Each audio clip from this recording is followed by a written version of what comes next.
Welcome back. Governor Wes Moore is pushing back against critics of his handling of the General Assembly's recent passed reparations legislation.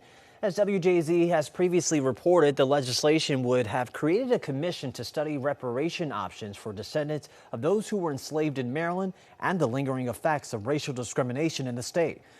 Governor Moore vetoed that bill earlier this summer.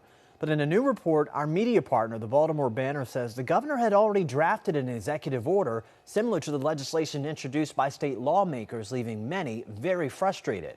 Reporter Pamela Wood from the Baltimore Banner joins us now. Pamela, thanks so much for joining us.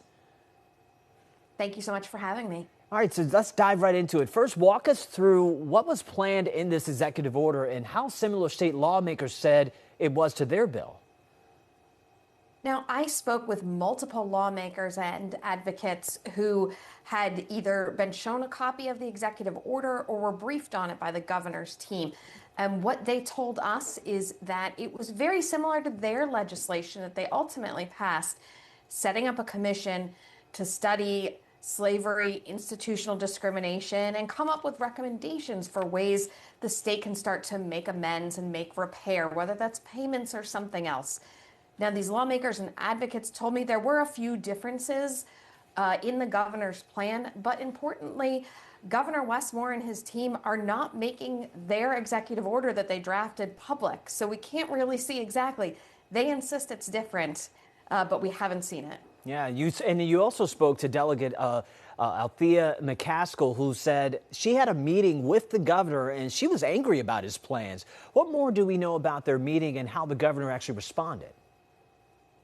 Yes, Delegate McCaskill was a chief sponsor of the lawmakers' version of a reparations study commission, and she talked with the governor throughout this. And when she finally got a look at the executive order right at the end of the General Assembly session, she realized those similarities, and it occurred to her that she felt like the governor was going to take credit and ownership of something that a lot of people had put work into, and she felt very disappointed in that.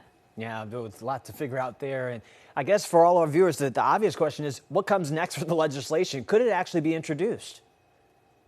Yeah, so Governor Moore never introduced and signed that executive order. He put that on the shelf. Now, lawmakers did pass their bill of their own study commission.